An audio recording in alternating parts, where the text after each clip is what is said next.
El día del funeral de mi hijo. El cementerio de la Almudena estaba bañado en una luz cruda de enero. Esa luz madrileña que no perdona ni las arrugas ni las mentiras. Mis padres no vinieron. Ni una llamada. Ni un mensaje. Ni una flor. Solo vacío. Mi hermana Elena llamó 3 días después. Voz dulce como siempre: papá y mamá están destrozados. Javier. No pudieron soportar verte allí. Con esa cara de acusación. Mentira. Yo sabía la verdad porque la había visto en sus ojos semanas antes. Cuando les conté que Alejandro había muerto en mis brazos tras el accidente. Habían desviado la mirada. Incómodos. Como si la muerte de su nieto de 8 años fuera una inconveniencia en su agenda. La boda de Elena es en junio. Dijo mi madre por fin. Al teléfono. Como quien anuncia el tiempo. Necesitamos el fideicomiso que dejasteis para el niño. 850.000 euros serán perfectos para el banquete en el Palacio de Cibeles y el viaje de novios. Colgué. Sentí como algo dentro de mí se rompía con un chasquido seco. Como una rama helada. Durante años había sido el hijo obediente. Ingeniero en una multinacional.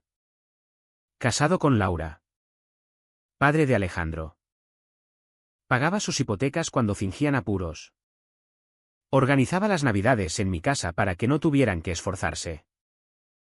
Y cuando Laura me dejó por un compañero de trabajo: necesito vivir. Javier. Tú solo trabajas. Me quedé solo con el niño y con la culpa de no haber visto venir nada. Mis padres opinaron que yo había sido demasiado frío.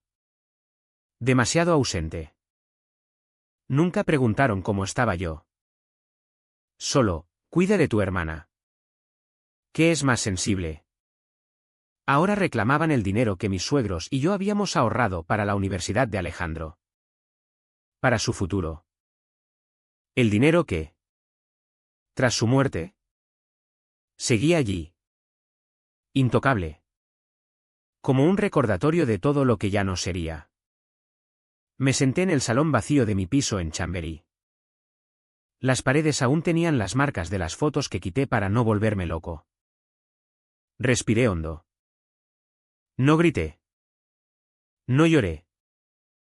Solo pensé: si el silencio no ha servido de nada hasta ahora, quizás sea hora de hablar. Pero no con palabras. Con hechos. Los observé durante semanas. Mi padre, jubilado de la función pública, presumía en el club de golf de sus contactos. Mi madre, en sus cafés con las amigas del barrio de Salamanca, contaba que Javier está bien. Superándolo todo. Es muy fuerte. Elena planeaba su boda con una minuciosidad que rozaba lo obsesivo: listas de invitados. Pruebas de menú. Sesiones de fotos en Sevilla. Yo tomaba notas. Fechas. Horarios. Conversaciones captadas al azar cuando coincidíamos en familia. Esas reuniones forzadas que aún mantenía por costumbre. Aprendí a sonreír cuando me preguntaban por el trabajo. Todo controlado. Decía. Y ellos asentían aliviados. Porque un Javier controlado no era un problema. Una tarde. En la terraza del café comercial. Escuché a mi padre al teléfono con el abogado de la familia. Sí. El fideicomiso está a nombre del menor fallecido. Como abuelos tenemos derechos sucesorios preferentes si el padre no reclama en plazo. Colgó y pidió otro cortado. Sonreía. Sonreía de verdad. Sentí náuseas. No por la codicia, eso lo esperaba. Sino por la facilidad con la que borraban a Alejandro. Como si nunca hubiera existido. Como si su muerte hubiera sido una oportunidad. Esa noche no dormí. Me levanté y abrí el cajón donde guardaba los documentos del fideicomiso. Lo leí entero. Línea por línea. Bajo la luz fría de la lámpara. Había cláusulas, condiciones, posibilidades y, sobre todo, plazos. Sonreí por primera vez en meses. Una sonrisa pequeña, casi imperceptible. El tipo de sonrisa que no llega a los ojos.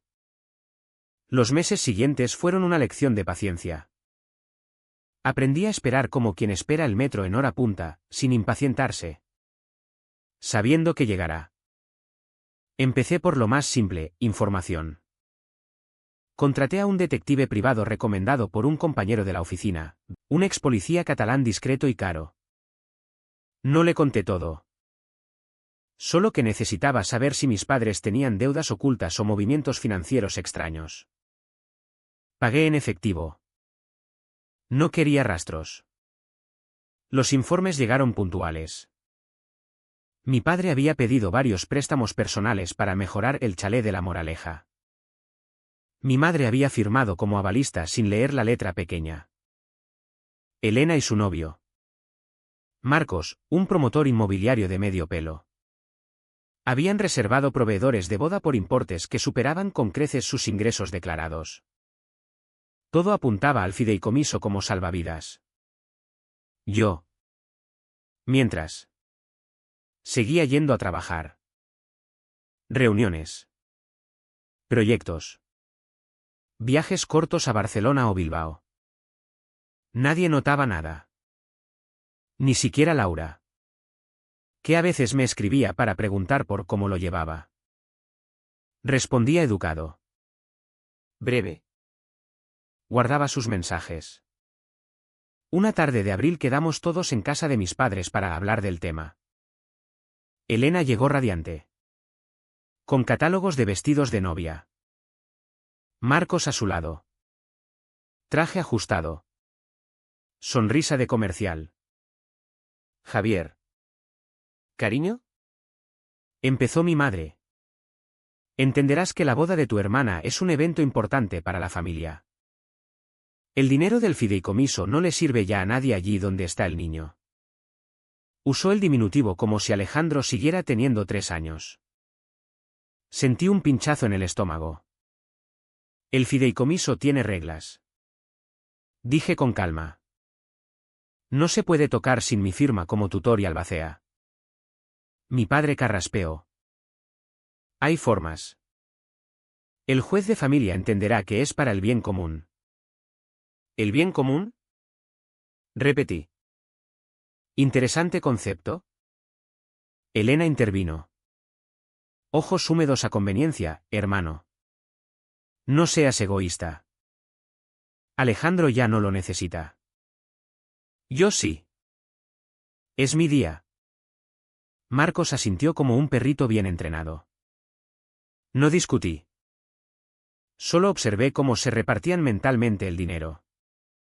Como mi padre calculaba ya la cancelación de sus deudas. Como mi madre imaginaba presumir ante sus amigas. Cuando me fui, mi padre me acompañó al ascensor. No compliques las cosas. Hijo.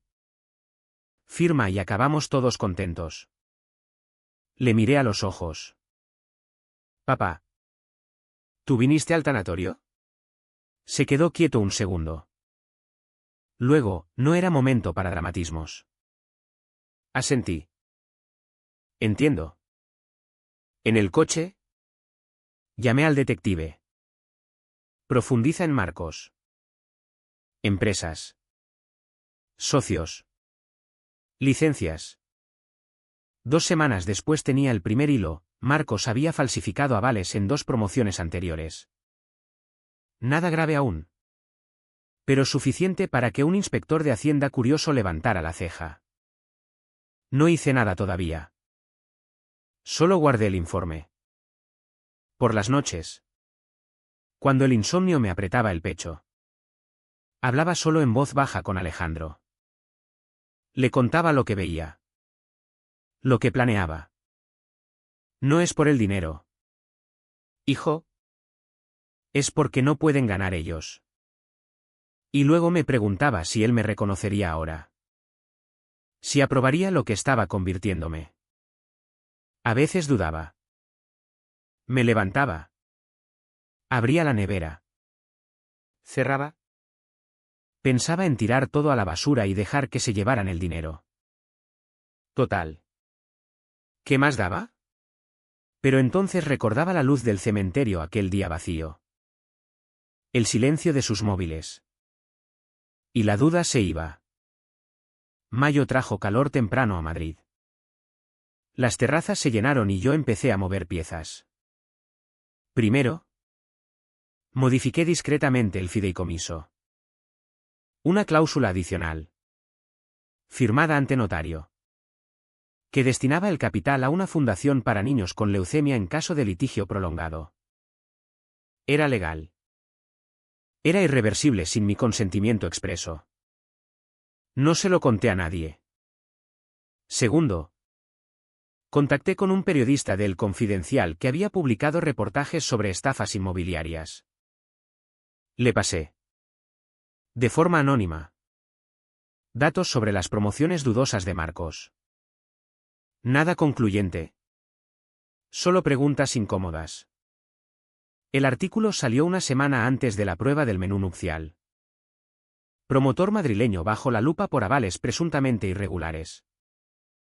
Nombre completo. Foto sonriente. Elena llamó histérica. Esto es cosa tuya. Javier. Estás destruyendo mi vida. ¿Yo? Solo leo la prensa. Respondí con voz neutra. Mis padres convocaron reunión familiar urgente. Esta vez en mi piso. Llegaron los 4. Serios como en un entierro. ¿Qué pretendes? Preguntó mi padre directamente. Que respetéis la memoria de mi hijo. Mi madre soltó una risa amarga. Siempre tan dramático. El niño murió. Javier. La vida sigue. Sentí como la sangre me subía a la cabeza. Pero me controlé. Exacto. La vida sigue. Y las deudas también. ¿Verdad? Mi padre palideció ligeramente. Sabía que yo sabía. Marcos intentó mediar, podemos llegar a un acuerdo. Mitad y mitad. Le miré fijamente. No hay acuerdo posible cuando una parte no asistió al funeral del dueño del dinero. Elena empezó a llorar. Lágrimas reales esta vez. ¿Eres cruel? ¿Cruel yo? Vosotros ni siquiera enviasteis flores. Silencio denso. Mi madre intentó el chantaje emocional, si nos quitas esto, nos dejas en la ruina. ¿Quieres eso para tus padres? Apoyó la mano en mi brazo. La retiré despacio. Quiero que paguéis lo que debéis con vuestro dinero. No con el de mi hijo muerto. Se fueron derrotados. Pero no rendidos. Esa noche recibí un mensaje de Laura, tus padres me han llamado. Dicen que estás perdiendo la cabeza. ¿Es verdad? Respondí, pregúntales por qué no vinieron al funeral. No contestó. Al día siguiente.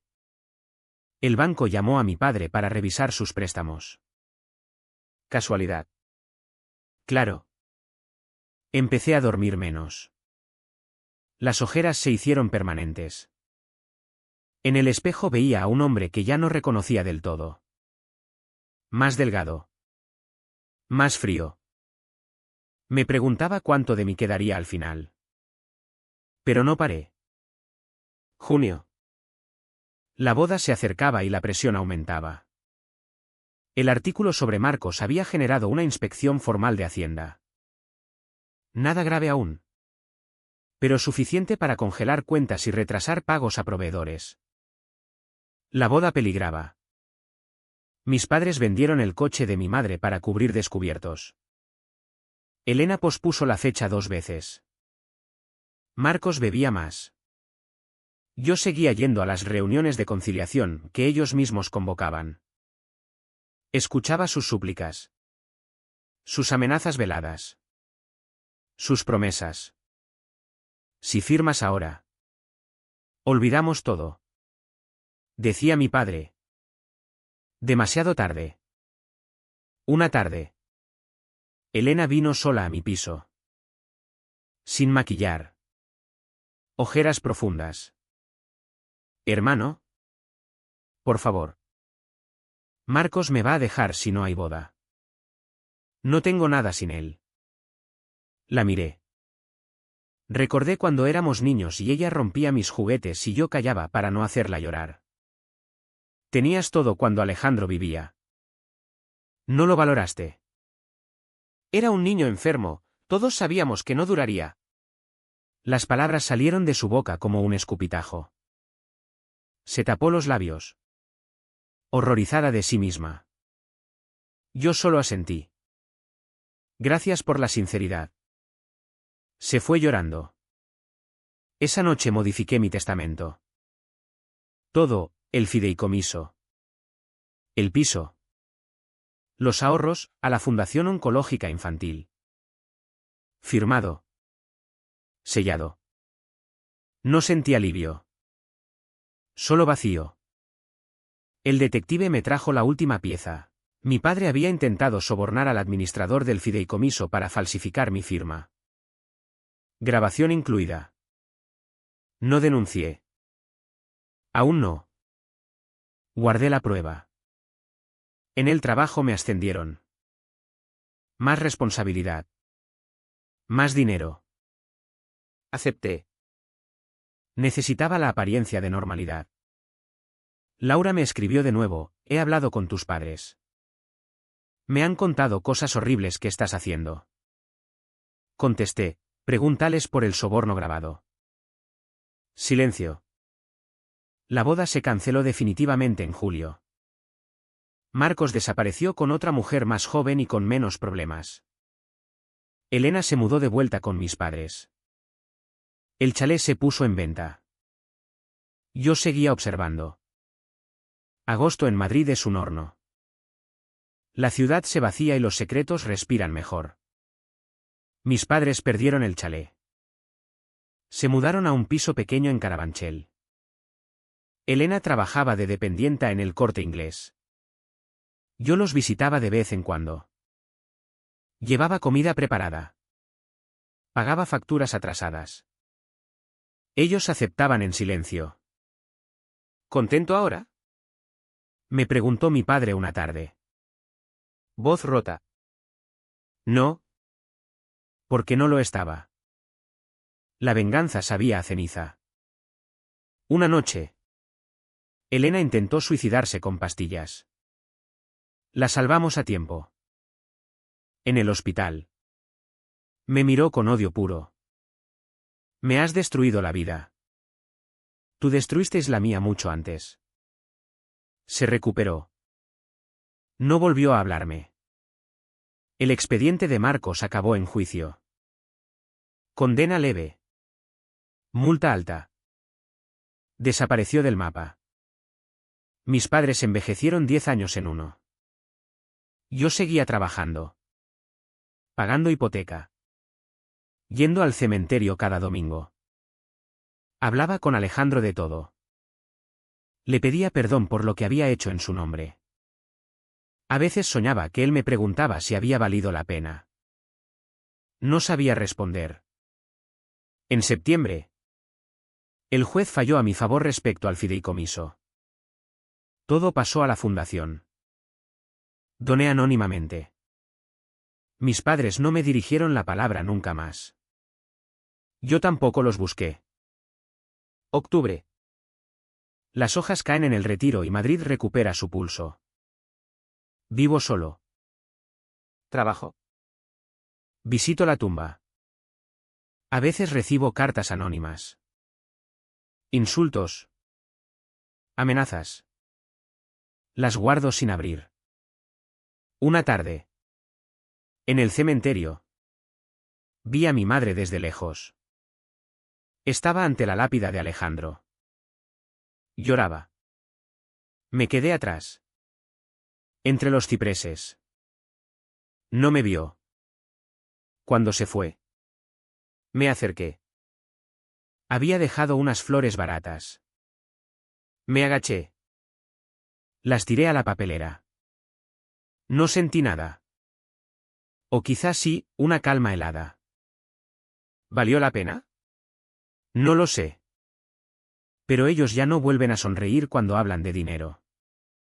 Y yo ya no vuelvo a callar.